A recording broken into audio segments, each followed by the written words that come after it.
క్లాసులు చదివినారు ఇక్కడ? ఎల్కేజీ నుంచి మీరే కదా మేడం.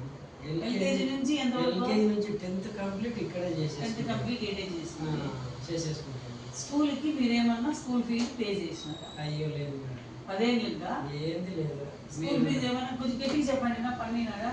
10 ఏళ్ళుగా మీరు ఏమైనా స్కూల్ ఫీజు పే చేసినారా? అస్సలు ఫీజు అనే మాటే లేదు. మీరు దేనికి బుక్స్కి మీరేం పే చేసినారో మీరే చెప్పండి. అంతే మేడం. మీరే సంవత్సరానికి ఒకసారి మీరు బుక్స్ ఇస్తారు. ఆ బుక్స్ మాత్రం పే చేసినాము. ఒకేసారి పే చేసినారా? 2-3 సార్లు పే చేసినారా? అయ్యో అది విడతల వారిగానే పే చేసినాం మేడం. ఒక్కసారి కూడా ఇవ్వలేమని 4-5 సార్లు చేసినాం అట్లా. అప్పుడు కొంచెం అట్లా. ఇయర్లీ అమౌంట్ ఒకసారి ఎప్పుడు ఇవ్వలేదు నేను.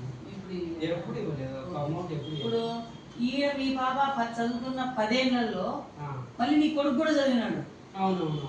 ఇద్దరు చదివినారు. నీ కొడుకు ఏమైనా పే చేసినావా స్కూల్? లేదు మేడం. ఇద్దరు ఇక్కడే ఇద్దరు కూడా ఫ్రీనే కదా? ఇద్దరికి కూడా మీరు బుక్స్ పే చేసినారు. అవునవును. అది చెప్పున్నా. అంతే. ఏమి ఒక పైసా వేరే ఏంది ఇవ్వలేదు. బుక్స్ మాత్రమే ఇచ్చినాము. అది కూడా ఇంకా మీరు మాకు తెలుసు. ఫోన్ చేసి మేము సతాయిస్తా వచ్చినామా పే చేయండి అది? మేము ఇచ్చినప్పుడు మాత్రమే తీసుకున్నాము. ఎప్పుడు కూడా అసలు ఫోన్ చేయలేదు, అడగడం లేదు. ఈ 10 ఏళ్లలో 10 కంటే ఎక్కువే ఉంటుంది మీకు మాకు అనుబంధము. ఇద్దరు పిల్లలు కాబట్టి దగ్గర ఒక 18 ఏళ్ళే అనుకో. అప్పుడు మన ఇంటి పక్కనే స్కూల్ పెట్టినారు కదా. ఈ 18 ఏళ్ళలో మేమేమన్నా మిమ్మల్ని సతాయించినామా డబ్బులు గురించి? ఎప్పుడు లేదు మేడం. పరిస్థితి లేదు. ఎవరు రామాట అన్నారు, మరి తెలిసి అన్నారు, తెలకన్నారు. లే కొంతమంది అంటున్నారు నువ్వని యూట్యూబ్కి ఫేస్బుక్కి ఇవన్నీ రియల్గా నీ పని ఏం లేదు అన్నారు. అందుకని వీడియో తీసుకుంటాను.